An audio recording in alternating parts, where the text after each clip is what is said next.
وہ ایک چھوٹی سی بستی تھی جہاں کچھ روشنی زادے سراج النور کی کرنوں میں جیون کی نئی تعلیم لیتے تھے۔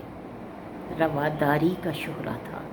تواضع کے لیے جو بہترین سوغات ہوتی تھی کھجوریں تھیں۔ کھجوریں مفت ملتی تھیں۔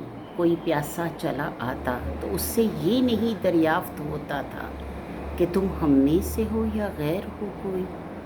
کس کوزے پہ کب لکھا ہوا ہوتا تھا این کوزہ برائے اہل ایماں است۔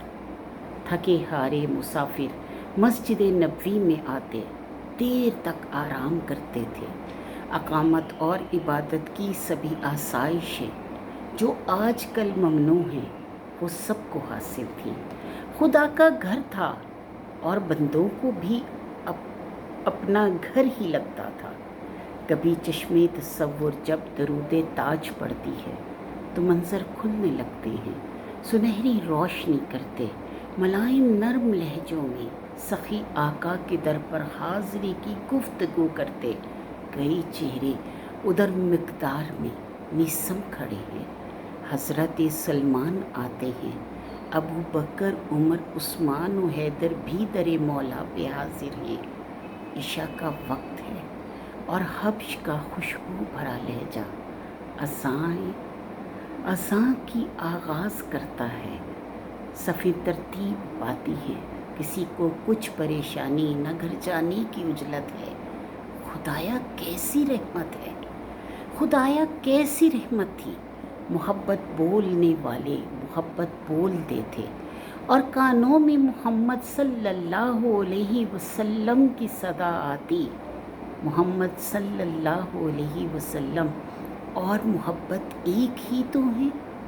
تو پھر چشمے تصور لوٹ کر آئے تو پھر مجذوب کے ادھڑے ہوئے سینے کو چھو کر پوچھتی بھی ہے، بتاؤ تو کہ یہ سب کون ہیں جو دین کو وحشت بناتے ہیں، رواداری پہ جو پہرے لگاتے ہیں؟ بھلا یہ کون ہیں جن کو محبت کا کوئی معنی نہیں آتا؟ میں روتا ہوں کہ رونے کے سوا چارہ نہیں کوئی۔ بھلا ایک نظم میں ان 14 صدیوں کی محبت کس طرح لاؤں؟ بھلا میں ایک شاعر ایک مجنون ہنر برباد ان سوئے ہوں کو کیا جگہ پاؤں، جنہیں معلوم ہی کب ہے کہ اس عہد جہالت سے بہت پہلے وہ ایک عہد منور تھا۔ رواداری کا شہرہ تھا، کھجوریں مفت ملتی تھیں۔ بہت خوبصورت لفظ، اور ان کو جس طرح سے پرویا گیا۔ نازیہ منور کا ایک شاہکار تھا جو مجھے فیس بک سے ملا اور یقین کیجئے میرے دل کو چھو گیا، اور اگر یہ میں شاید آپ تک نہ پہنچاتی تو مجھے لگتا کہ میں نے ایک اتنی خوبصورت چیز، اتنی اعلیٰ و عرفہ چیز آپ تک نہیں پہنچائی۔ آج فرقہ پرستی کا دورہ ہے۔ اس فرقہ پرستی نے ہمیں کہیں کا نہیں چھوڑا۔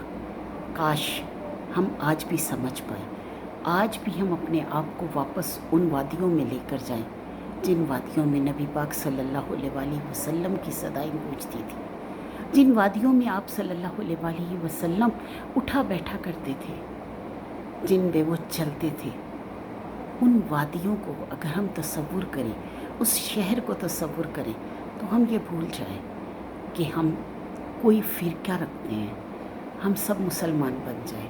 کاش ہمارے ملک میں صرف مسلمان ہوں، فرقہ پرستی ختم ہو جائے۔